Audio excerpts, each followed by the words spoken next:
உயிரினங்கள் கூட எப்படி இல்லாமோ நம்ம ட்ரைனிங் பண்ணனா முன்னேறி வருது. ஒரு கிளி, ஒரு நாய், இதே எடுத்துக்கோங்க. நாய்க்கே எவ்வளோ ஒரு அறிவு இருக்கு. அதுக்கே ட்ரைன் பண்றப்போ நம்ம 5 அறிவு தான் இருக்கு, எப்படியோ டெவலப் ஆகி வருது. நம்ம முறையான பயிற்சி இந்த பசங்களுக்கு நம்ம கொடுத்தோம்னா அவங்களோட வாழ்க்கையை எந்த அளவு நம்ம மேம்படுத்த முடியுமோ அந்த அளவு நம்ம மேம்படுத்தலாம் அப்படின்னு சொல்லி முடிவெடுத்தது தான் நம்ம பசங்களோட சிறப்பு கல்வி. அப்படி படிப்படியா ஒருத்தங்கள இவங்களுக்கு நார்மல் ஸ்கூல் செட்டப்லயே இவங்களுக்கு கொண்டு போகலாம் அப்படின்னு சொல்லி எடுக்கிறப்ப இல்லை, எங்களுக்கு தனியா சிறப்பு கல்வி தேவைப்படுது அப்படின்னு சொல்லிட்டு ப்ரொஃபசர் ஜெயச்சந்திரன், விமலா தேவி அப்படின்னு சொல்லி ஒரு சாரும் மேம் தான் MDPS சொல்லி செக்லிஸ்ட் கேள்விப்பட்டிருப்பீங்க இல்லையா? நம்ம பசங்களுக்கு அதை தான் வச்சு அசஸ் பண்ணுவாங்க. அப்படி ஒரு செக்லிஸ்ட் உருவாக்குனதுனாலதான் நம்ம பசங்க எந்த லெவல்ல இருக்காங்க. ஒரு குழந்தைய பார்த்த உடனே ஐக்கு திறன், அறிவு திறன் நம்ம சொல்றோம் இல்லையா? அதை முதல்ல இப்படிதான் அவங்கள சரி நம்ம அவங்களை எப்படிலாம் நம்ம அடிப்படையில ஒரு குழந்தையோட வளர்ச்சி நிறைய ஏரியா இருக்குது. ஃபைன் மோட்டார், கிராஸ் மோட்டார் அந்த மாதிரி இருக்கு இல்லைங்களா? ஒண்ணுலயும் அவங்க சின்ன சின்ன விஷயத்துலையும் எப்படிலாம் நம்ம டெவலப் பண்ணலாம் அப்படின்னு சொல்லி அவங்களோட ஆரம்பிச்சதான் அந்த MDPS செக்லிஸ்ட். அது வழியா தான் நம்ம பசங்களை நம்ம ட்ரெயின் பண்ணிட்டு இருக்கிறோம். இதுக்கு ஒரு உதாரணம் சொல்ல, எந்த இடத்துலயும் ஒரு அம்மா பெற்றோர்கள் நம்ம முயற்சி செஞ்சோன்னா நம்ம குழந்தைங்களை எப்படினாலும் டெவலப் பண்ணிடலாம். சரியா? அதுக்கு ஒரு சின்ன ஒரு இது மட்டும் எக்ஸாம்பிள். ஒரு டீச்சர் ஒரு பையன்ட்ட லெட்டர் ஒன்று கொடுத்து விடுறாங்க. அந்த பையன் துருன்னு இருப்பான், எப்ப பார்த்தாலும் துருனே தான் இருப்பாரு. அகாடமிக்ல அந்த அளவு படிக்கிறதும் இல்லை, எதுவும் பண்றது இல்லை.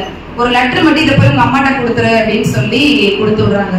இன்னும் ஓடி விளாண்டுட்டே அந்த லெட்டர்ல என்ன மெசேஜ் இருக்குன்னு கூட தெரியாது, கொண்டு அம்மாட்ட கொடுக்குறாரு. அம்மா இதை பார்த்தோம்னா அழறாங்க, அப்படி இங்க அழுகுறாங்க.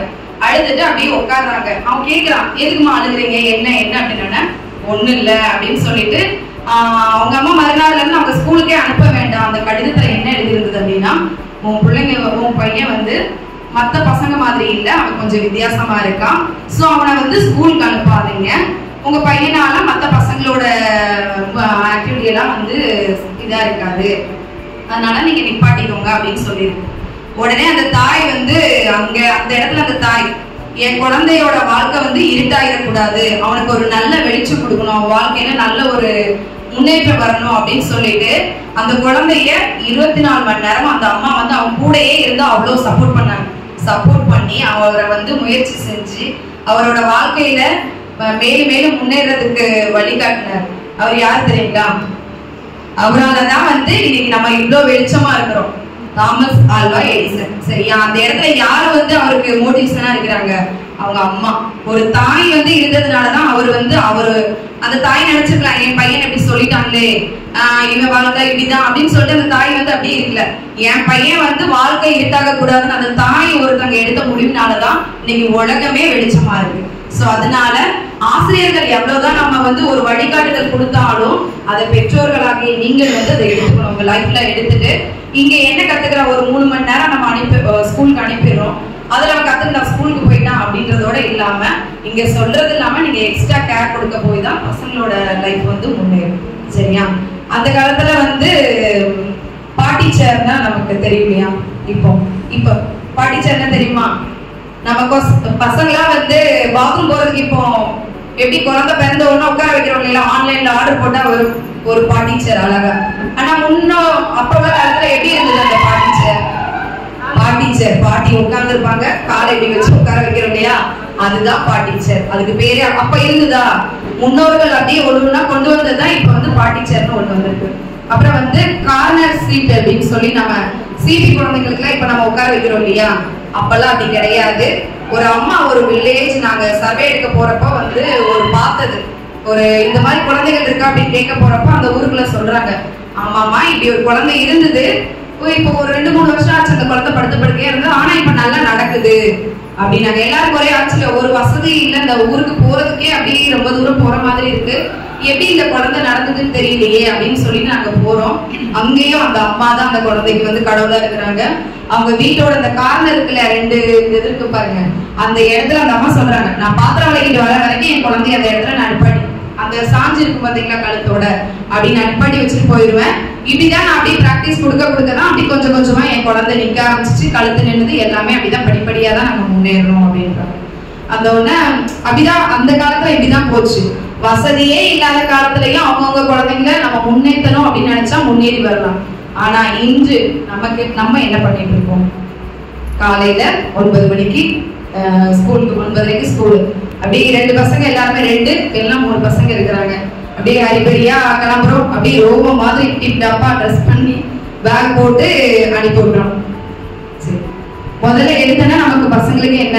காலையில எழுந்திருக்குவாங்க. அவங்களே குளிச்சுக்கிறாங்களா? கிடையாது. அவனே பிரஷ் பண்ணிக்கிறானா? கிடையாது. எதுவுமே அப்படியே ரோபோ மாதிரி அப்படியே நம்ம ஸ்கூலுக்கு கிளம்பி அனுப்பிடுறோம். ஃபர்ஸ்ட் நம்ம லாக் ஆகுறதே அதுதான். நம்ம பசங்களை அன்றாட வேலையை அவங்கள செய்ய வைக்கணும்.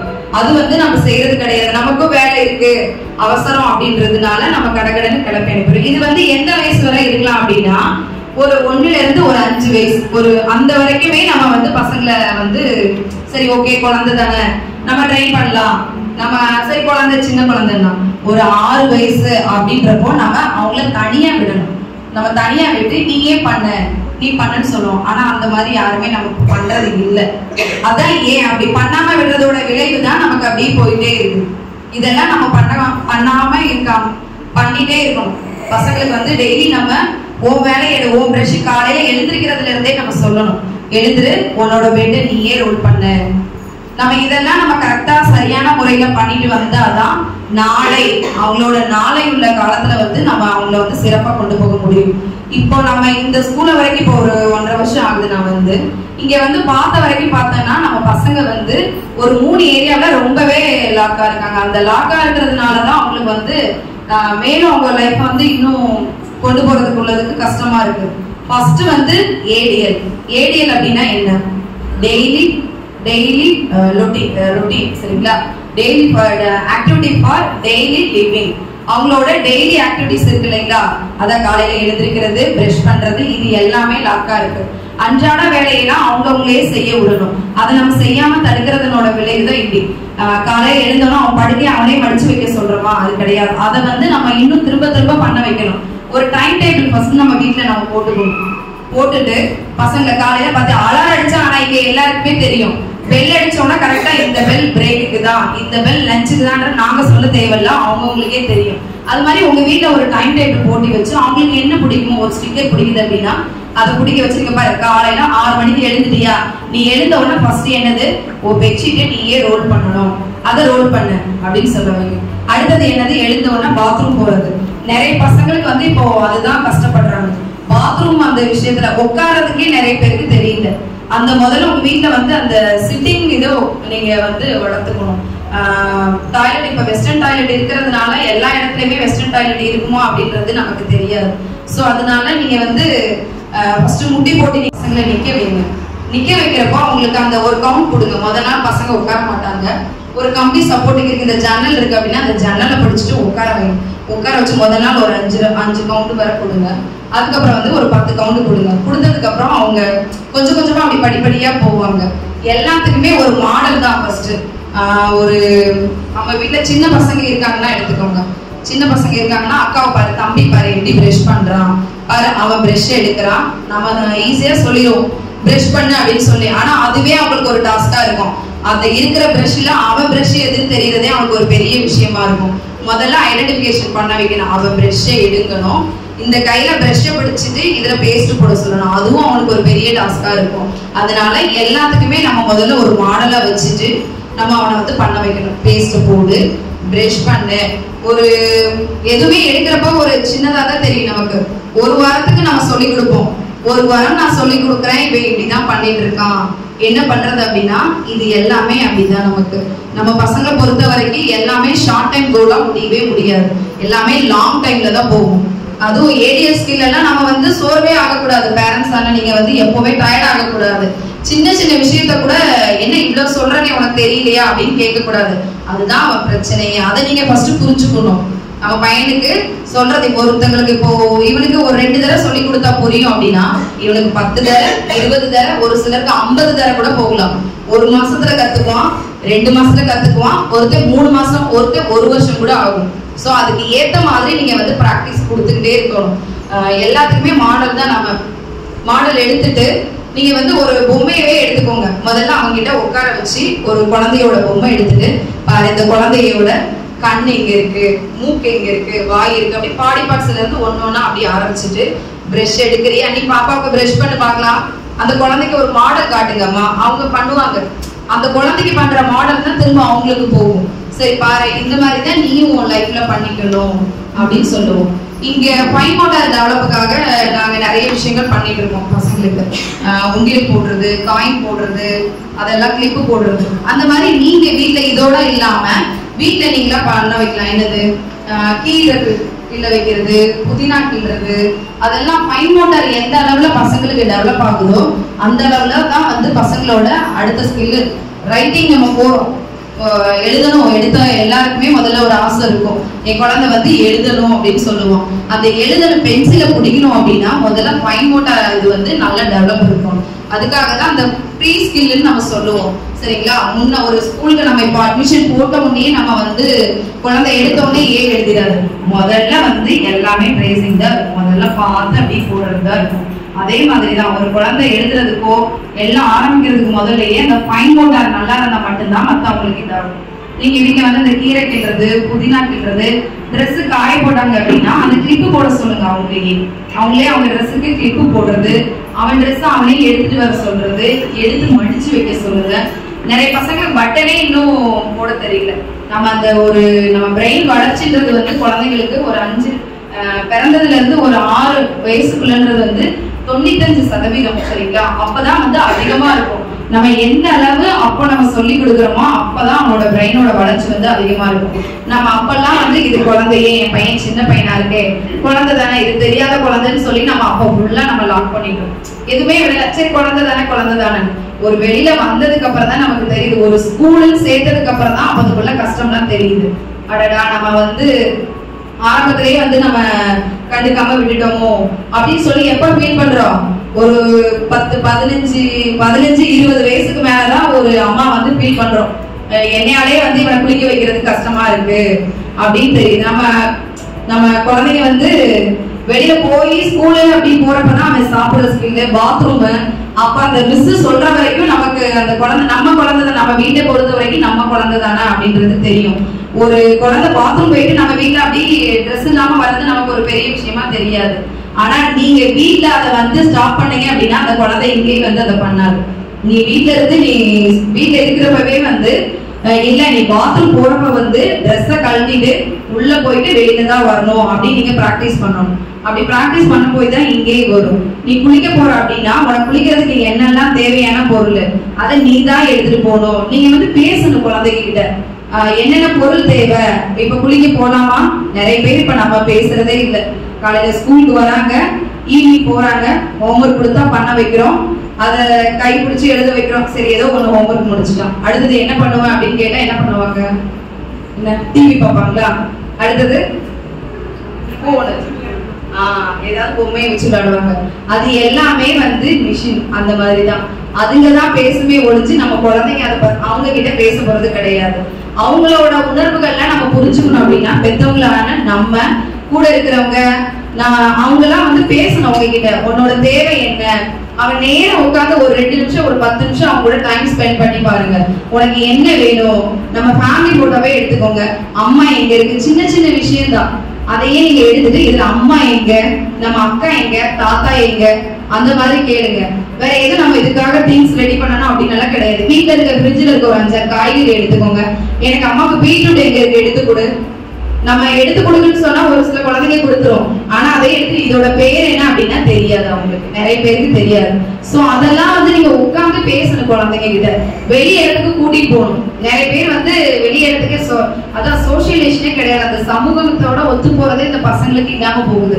வெளியில கூட்டிட்டு போனாலும் ஐயோ அவன் கத்துவான், அவன் ஓடிடுவான், அதை நம்ம ஃபர்ஸ்ட் தடுக்கணும். பேரண்ட்ஸ் வந்து நம்ம புரிஞ்சுக்கணும், இல்ல வெளியில கூட்டு போனாலும் நம்ம கண்ட்ரோல்ல வச்சுக்கணும். அடிக்கடி நீங்க கூட்டிட்டு போக தான் அவங்க வந்து அந்த பழக்கத்துல இருந்து வெளியே வருவாங்க. பிரேயர் ஹால்ல அவன் கோயிலுக்கு போறனா அந்த மணி அடிச்ச சவுண்டு பிடிக்காது நம்ம ஒதுக்கி வச்சோன்னா அவங்களுக்கு அது ஒரு ஹேபிட்டாவே மாறிடும். அதையே அவன் கேட்கணும், அதை கத்துக்கணும், எல்லாமே அவன் கத்துக்கணும். அதுல இருந்து வெளியே வரணும்னு தான் பார்க்கணுமே ஒழிஞ்சு அவனோட இதுக்கு பயப்படுறான் அப்படின்னா அதுல இருந்து நம்ம ஒதுங்கி போக கூடாது. சரிங்களா, அதை கொஞ்சம் எல்லாருமே கொஞ்சம் டெவலப் பண்ணணும். அப்புறம் வந்து வெளியில கூட்டிட்டு போறது அவன் தேவை அப்படின்னா நிறைய பேர் வந்து அவன் சைகையில சொல்லுவான், அவனுக்கு வேணும்னா அவனே போய் ஓடி போய் எடுத்துக்குவான் அப்படின்னு தான் சொல்றோம். அப்படி கிடையாது. உனக்கு ஒண்ணு வேணும் அப்படின்னா நீ கேளு. அம்மா அப்பதான் கம்யூனிகேஷன் இம்ப்ரூவ் ஆகும். சரிங்களா? அவனோட பேசுகிற அதுலதான் அந்த 3 இடமும் இதாகும். சோசியலேஷன், கம்யூனிகேஷன், இது 3 சேர்ந்ததுதான் அவங்கள வந்து ஒரு சொசைட்டில போய் ஒரு கடைக்கு நம்ம போறோம் அப்படின்னா அவனுக்கு ஒரு பொருள் வேணும்ன்றது முதல்ல அவனுக்கு தெரியணும். அவனுக்கு தெரிஞ்சாதான் அவன் கடையில அதை வாங்க, இது கடையில தான் இருக்குன்றது தெரியணும். நமக்கு இருக்கு வாங்கணும், நம்ம தேவையை வெளிப்படுத்தணும். அதுக்கு என்ன பண்ணணும்? கம்யூனிகேஷன் தேவை. அந்த 3 சேர்றப்பதான் பசங்க வந்து அவங்க இந்த சமுதாயத்துல வந்து வாழ முடியும். சரிங்களா? அதுக்கு சப்போர்ட்டா இருக்கிறது நம்ம எல்லாம். இங்க வந்து ஸ்கூல்ல வந்து வராங்க போறாங்க, பசங்களை பாக்குறாங்க. ஆனா வெளி இடத்துல எப்படி நடந்துக்கிறன்றது வந்து பெற்றோரா நீங்க தான் வந்து அதுக்கு முயற்சி செய்யணும். டாக்டர் தான், அவங்க பையன் வந்து ஆட்டிசம் சைல்டு. அவனுக்கு வந்து ரைம்ஸ்னா ரொம்ப பிடிக்கும். இதெல்லாம் ப்ரூவ் ஆயிருக்கு. யார் அப்படின்னா அந்த அம்மாவோட முயற்சினால மட்டும்தான். அவனுக்கு ரைம்ஸ்னா பிடிக்கும். அந்த பையன் வந்து இப்ப பிஎஸ்சி கம்ப்யூட்டர் சயின்ஸ் படிச்சு முடிச்சிருக்கிறாரு. அப்ராட்ல ஒர்க் பண்ணிட்டு இருக்காரு. அவருக்கு ரைம்ஸாவே கிட்டத்தட்ட அத்தனை சப்ஜெக்டையும் அவங்க அம்மா பாட்டா பாடி அவரை எக்ஸாம் எழுத வச்சிருக்காங்க. அந்த என்ன லெசன்னாலும் அதை பாட்டா சொன்னா அவருக்கு அந்த ஒரு டேலண்ட் இருக்குது. அப்படி பாட்டா பாடி காமிச்சாங்க அப்படின்னா அவர் மைண்ட்ல எழுதிக்குவாரு. அப்படியே அந்த இது கொஸ்டின் ஆன்சர் அவர் அந்த இதெல்லாம் தெரியும். அதுக்கு பாட்டா அப்படியே எழுதிக்குவாரு அந்த ஆன்சரை. அது மூலியமா. அப்புறம் இன்னொருத்தர் வந்து பாத்துட்டீங்கன்னா அன்புன்னு சொல்லிட்டு அவர் மைல்டு லெவல்ல உள்ளவர் தான். அவரா கொஞ்சமா அவரை ட்ரெயின் பண்ணி அவர் ஒரு டீ கடை போட்டு அவருக்கு மேரிட் ஆகி நார்மல் பர்சன் தான் கல்யாணம் பண்ணிட்டாங்க. மேரிட் ஆகி 2 பாப்பா இருக்குதுங்க. 2 பாப்பாவும் இங்கிலீஷ் மீடியத்துல 4th 1 5th 1 படிக்கிறாங்க. அவரா சொந்தமா ஒரு டீ கடையை ரன் பண்ணிட்டு இருக்கிறாரு. மெயினான ஏரியா அண்ணா நகர்ல அவர் ரன் பண்ணிட்டு இருக்கிறாரு. எவ்வளவு பேர் வந்தாலும் டீ போடுவாரு. பில்லும் கரெக்டா கால்குலேட்டர்னாலும் அவர் கரெக்டா போடணும் இல்லையா? கரெக்டா போட்டு கொடுக்குறாரு. சோ நமக்கு கல்வி படிப்பு மூலியமா தான் இப்படின்றது கிடையாது. கைத்தொழில இருக்குது. சரிங்களா? எந்த வழியில யாருக்கு என்ன வருமோ அந்த வழியில பிடிச்சுதான் நம்ம ட்ரெயின் கொடுக்க முடியும். சரிங்களா? இல்ல என் பையன் படிச்சுதான் பெரிய ஆளா அப்படின்னு கிடையாது. நம்மளுக்கு அவனுக்கு என்ன வருதுன்னு நம்ம ஃபர்ஸ்ட் புரிஞ்சுக்கணும். நம்ம ஃபர்ஸ்ட் ஒரு தெளிவான முடிவுல இருந்துக்கணும்.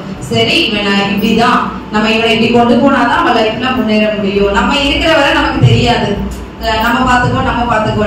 நம்ம இல்லாத நேரத்துல அவன் வாழ்க்கையை அவன் தனியா இருக்கணும் இல்லையா? அதுக்காக நம்ம வந்து சரி ஒகேஷனல் மூலியமா என்ன அவனுக்கு வருமோ, ஒரு கடையில நின்னாலாவது, இல்ல ஒரு டெய்லரிங் பையனோ பொண்ணோ ஒரு டெய்லரிங் தச்சுக்கிறானா, ஒரு ஏதோ ஒரு பேக்கிங் பண்றது, ஒரு பில்லு, ஒரு இங்க இருந்து ஒரு இடத்துக்கு போறோம் அப்படின்னா கூட அந்த போர்டு பார்த்து ஒரு சரி இதுதான் அப்படி இந்த நம்பர் பஸ் பேர் படிக்க தெரியலனாலும் இந்த நம்பர் பஸ் இந்த ஊருக்கு போகும் அப்படின்றத அவன் தெரிஞ்சுக்கணும். சரியா? அந்த அளவுக்கு நம்ம அதான் நீங்க போறப்ப வந்து சும்மாவே கைப்பிடிச்சு கூட்டிட்டு போறோம், கைப்பிடிச்சு வரோம் அப்படின்றது கிடையாது. நீங்க கூட போறப்ப இதுதான் ரோடு, இதுதான் பஸ் ஸ்டாண்டு, இது இந்த சைடு போகணும், ரைட் சைட்ல போகணும், லெஃப்ட் சைட்ல போகணும். ரைட் ஹேண்ட் லெஃப்ட் ஹேண்டே நிறைய நம்ம பசங்களுக்கு இதா இருக்குது. ஸோ அது எல்லாமே நீங்க கொஞ்சம் கொஞ்சமா சொல்லி கொடுக்கணும். ஒரு விஷயமா சொல்லிக்கிட்டே இருக்கு, பேசிக்கிட்டே இருக்கும். சரிங்களா?